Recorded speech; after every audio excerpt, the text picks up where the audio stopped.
আমার কেন জানি মনে হয় আমাকে কেউ কিছু করেছে, কারণ মাঝে মধ্যে আমার ঘরে থাকা অবস্থায় আমার মাথা এবং চোখ কেমন জানি মনে হয়, আমার ঘরের ভেতর ভারী হয়ে থাকে। এতে আমার করণীয় কি জানতে পারি? বাচ্চারাও অনেক কান্নাকাটি করে। দেখুন, বর্তমানে কোরআন তেলাওয়াত ঘর বাড়ি থেকে, বাসা বাড়ি থেকে উঠে গেছে। সকাল সন্ধ্যার আমল উঠে গেছে। মিউজিক আমরা চাইলেও ইচ্ছাকৃত অনেকে শুনে, আর অনেকে ইচ্ছাকৃত শুনে না, ইচ্ছা ছাড়া শুনে। মোবাইল ফোনের রিংটোনে শুনে, রাস্তাঘাটে শুনে।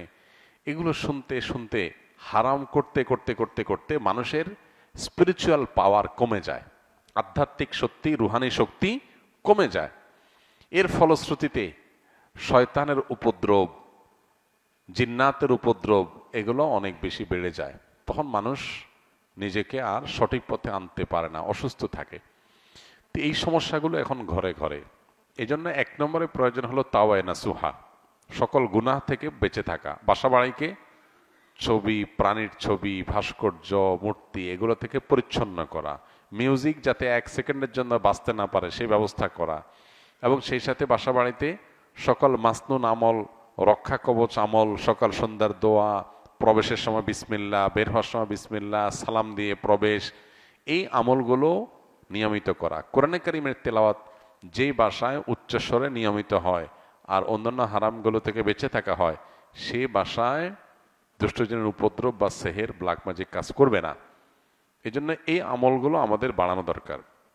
পাশাপাশি এ জাতীয় সমস্যা যদি আমার মনে হয় যে এটা আসলে জিন্নাতের কোনো সমস্যা, সেহেরের কোনো সমস্যা, তাহলে সেক্ষেত্রে ভালো কোনো রাকির পরামর্শ নিতে হবে। তারা পরামর্শ দিতে পারবে আপনাকে, এবং তারা যে রুকিয়া দিবে, ঝাড়ফুঁক দিবে, সেটা অনুযায়ী নিজে নিজে সেলফ রুকিয়া করতে পারেন বা রাকির মাধ্যমে আপনি ঝাড়ফুঁক করাতে পারেন। আমার ছেলে মাদ্রাসায় পড়ে, কিন্তু মাঝে মধ্যে ঘুমের মধ্যে দিনে অথবা রাতে বিছানা পেশাব করে দেয়।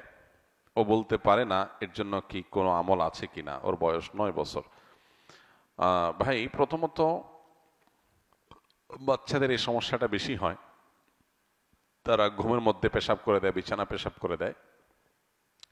এটার শারীরিক সমস্যা, সেখান থেকে এই সমস্যা হয় অনেক ক্ষেত্রে। এক্ষেত্রে ডাক্তার দেখালে অনেক সময় সমাধান হয়।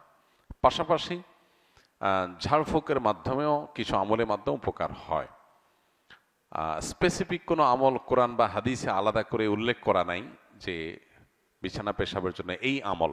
তবে ঝাড়ফুঁককারীরা, তারপরে রাকিরা, এই বিষয়ে যারা এক্সপার্ট আছেন, তারা বিভিন্ন রকমের আমল সাজেশন করেন যে আমল করা যেতে পারে। কোরআন হাদিসের সাথে সাংঘর্ষিক না হলে সেরকম আমল করা যেতে পারে। কিন্তু এর পাশাপাশি বিছানায় পেশাব করার বিষয়টা, এইটা অনেক ক্ষেত্রেই ডাক্তারি ট্রিটমেন্টের মাধ্যমে ভালো হয়। বেশিরভাগ ক্ষেত্রেই এটা হয়ে থাকে শারীরিক সমস্যার কারণে। বিধায় এটার জন্য যদি প্রপার ট্রিটমেন্ট করা হয়, ডাক্তারের কাছে যাওয়া হয়, আশা করা যায় ইনশাআল্লাহ এটার সমাধান হবে। 1 বছর আগে আমি আমার স্ত্রীকে ভয় দেখাবার জন্য 2 তালাক দিয়েছিলাম। এই থেকে কি আমার তালাক হয়ে গেছে? 2 তালাক না 1 তালাক দিয়েছিলাম জানি না, যাই হোক 1 বা 2 বুটেই বোঝা যাচ্ছে। যেটাই হোক না কেন, ভয় দেখানোর জন্য তালাক দিলে তালাক হয়ে যাবে। তালাক এমন একটা জিনিস, এটা আমি তালাক দেওয়ার নিয়তে বলি নাই, তাকে ভয় দেখাইতে বলছি। এটা বললে তালাক অকার্যকর থাকবে না, তালাক ঠিকই কার্যকর হয়ে যাবে। নবীজি সাল্লা সাল্লাম বলেছেন, সালাতুন জিদ্দুহুন্না জিদ্দুন ওয়াহাজলুহুন্না জিদ্দুন। 3টা বিষয় এমন আছে যেগুলো সত্যি সত্যি করলে যা হবে, রসিকতা করে, দুষ্টমি করে, অথবা অন্য কোনো উদ্দেশ্যে বললেও সেটা হয়ে যাবে। এর মধ্যে একটা হলো বিবাহ, আরেকটা হলো তালাক। এই যে বিবাহ, তালাক, এগুলো কিন্তু দুষ্টামি করে বললেও হয়ে যাবে, আবার সত্যি সত্যি বললেও হয়ে যাবে। এখন আপনি ভয় দেখানোর জন্য যদি বলেন যে তোমাকে তালাক দিলাম, তাহলে তালাক হয়ে যাবে। ভয় দেখানোর জন্য জিনিস খুঁজে পান না, তালাক দিবেন? ভয় দেখানোর জন্য আর বহুত জিনিস আছে। আপনি ভয় দেখানোর জন্য একজনের বুকে ছুরি মেরে দিছেন, বুকে ছুরি মেরে দিছেন কেন? ভয় দেখানোর জন্য। কি বলেন? লোকটা মরে যাবে না বেঁচে থাকবে? যদি বলেন যে না, আমি তো মারার জন্য মারি নাই, ভয় দেখানোর জন্য মারছিলাম, এ কথা বললে কি লোকটা বেঁচে যাবে? তালাকটা এরকম। অনেকে তালাক সম্পর্কে জানেন না। এই জন্য আমি অনুরোধ করি, যারা বিয়ে শাদী করেন নাই, বিয়ের আগে তালাক সম্পর্কে ভালো করে জেনে নেন। তালাক সম্পর্কে যদি না জানেন, কখন কি সর্বনাশ করে ফেলবেন নিজেরটা নিজে টের পাবেন না। এবার আমাদের সতর্ক থাকতে হবে। আল্লাহ আমাদের বোঝার তৌফিক দান করুন। তবে এক তালাক বা দুই তালাক দিলেও সম্পর্ক চিরতরে শেষ হয়ে যায় না। ইদ্যতের মধ্যে থাকলে ওইটা আবার ফেরত নেওয়ার সুযোগ থাকে। আর যদি ইদ্যত পার হয়ে চলে যায়, তা আবার নতুন করে আগ্ধ করে বৈবাহিক সম্পর্ক স্থাপন করা যেতে পারে, যদি তালাক তিনটা না হয়। এখানে এক তালাক দিয়েছেন বা দুইটা তালাক হয়েছে, তাহলে সেক্ষেত্রে এখন আরেকটা তালাক ছিল বিধায় আপনি আবারও সংসার করতে পারবেন, যদি এরপরে আর কোনো তালাক না দিয়ে থাকেন। আর যদি ডেইলি আপনি ভয় দেখানোর জন্য তালাক দেন, তাহলে তো বহুত আগে শেষ হয়ে গেছে সম্পর্ক। আমি বর্তমানে সরকারি প্রাথমিক বিদ্যালয়ের শিক্ষক হিসেবে কর্মরত আছি। সম্প্রতি একটি শরিয়া ব্যাংক, আল্লাহ রাফা ইসলামী ব্যাংকে ভালো পদে বেতনে চাকরি হয়েছে। এমত অবস্থা আমার কোনটি বেছে নেওয়া উচিত?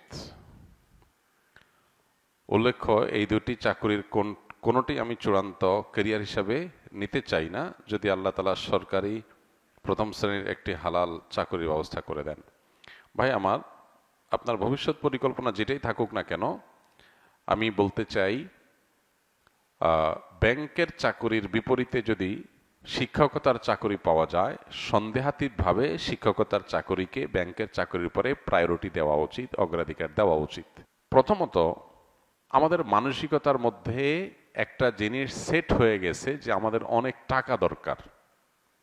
এই জিনিসটা আমাদের সবার মানসিকতার মধ্যে সেট হয়ে গেছে। ভোগবাদী পৃথিবীটাকে এমনভাবে সাজিয়েছে যে এখানে সবাই টাকা পয়সা কামাই করতে পারলে নিজেকে মনে করে আমি সাকসেস, আমি সফল। মানুষ সুখের পথ এটা নিশ্চিত করবার জন্য যতটা চেষ্টা করে, তার চেয়ে বেশি টাকা কামাই করার চেষ্টা করে। অনেক কাজ আছে যে কাজে টাকা নেই কিন্তু সুখ আছে।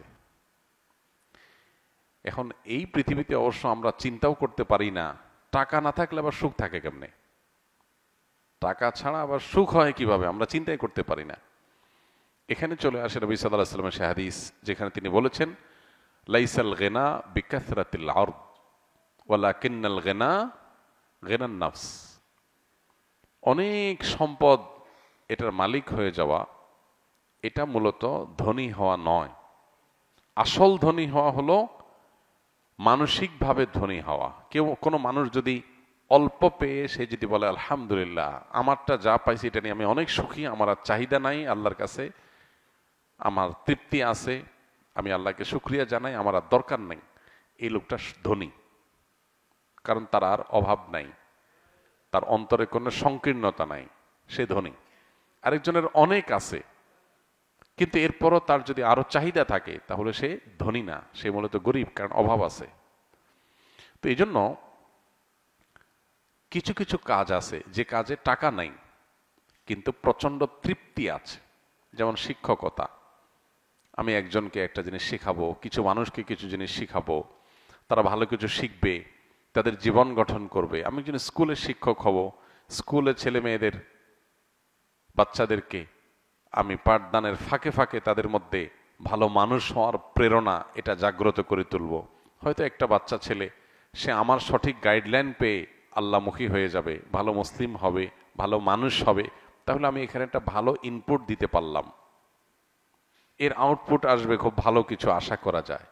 এখানে টাকা একটু কম হলেও, বেতন একটু কম হলেও, সুযোগ সুবিধা কম থাকলেও, সমাজে একটু আমার অবস্থান ওইরকম বেশি স্ট্রং না হলেও, এটা আমার জন্য তৃপ্তিদায়ক, সুখকর। এর বিপরীতে আরেক জায়গায় আমি সার্ভিস দিচ্ছি কোম্পানিকে, বিনিময়ে কিছু টাকা পাচ্ছি, সেখানে আসলে সমাজ, ব্যক্তি, মানুষের প্রতি আমার কোনো বিশেষ অবদান থাকছে না, তৃপ্তিদায়ক, চক্ষু শীতলকারী কোনো অ্যাচিভমেন্ট, কোনো অর্জন হচ্ছে না। তাহলে সেই চাকরির তুলনায় আমার অবশ্যই ওই চাকরিকে প্রায়োরিটি দেওয়া উচিত যেখানে তুলনামূলকভাবে আমার অ্যাচিভমেন্ট, অর্জনটা বেশি হয়। ক্যারিয়ার সাজাতে গিয়ে আমাদের এইভাবে যদি ভাবি, তাহলে আমরা সুখী হব তুলনামূলকভাবে অনেক বেশি। একটা চাকরিতে আমি অনেক টাকা পয়সা কামাই করলাম কিন্তু সেখানে আসলে আমার তেমন কোনো আপনার তৃপ্তিদায়ক কোনো অর্জন থাকলো না, যেটা দিয়ে আমার আসলে চক্ষু শীতল হতে পারে, মন প্রশান্ত হতে পারে, সেরকম কোনো অর্জন হলো না। টাকা অনেক হলো, তো মনের শান্তিটা আল্লাহ তাআলা এটা দিয়ে দিবেন না। শরীরের শান্তি এটা হয়তো টাকা দিয়ে কিছুটা হতে পারে, কিন্তু মনের শান্তি, আসল শান্তি, সেটা আল্লাহ তাআলা দিবেন না। এই জন্য শিক্ষকতার পেশাকে অবশ্যই প্রায়োরিটি দেওয়া উচিত। তাছাড়া ইসলামী ব্যাংকগুলোতে ইসলামী ব্যাংকিং পরিপূর্ণভাবে হয় কি না, কতখানি হয়, সেটা নিয়ে যথেষ্ট বিতর্ক আছে, ধোঁয়াশা আছে এবং বড় ধরনের প্রশ্ন করার সুযোগ আছে। তো আমি সন্দেহের ঊর্ধ্বে ওঠার সুযোগ যদি থাকে, তাহলে সন্দেহের মধ্যে কেন ঢুকতে যাব একটু বেশি টাকার জন্য? একজন ইমানদার টাকার পরিমাণ না দেখে তিনি তার তাকওয়ার জন্য কোনটা বেশি অনুকূল সেটাকে দেখবেন, সেই চেষ্টা করবেন। অতএব আশা করি যে আপনি এখান থেকে আপনার করণীয় বা আপনার কি করা উচিত সে সম্পর্কে একটা ধারণা পেয়ে গেছেন। আস-সুন্নাহ ফাউন্ডেশন, উম্মার স্বার্থে সুন্নাহর সাথে।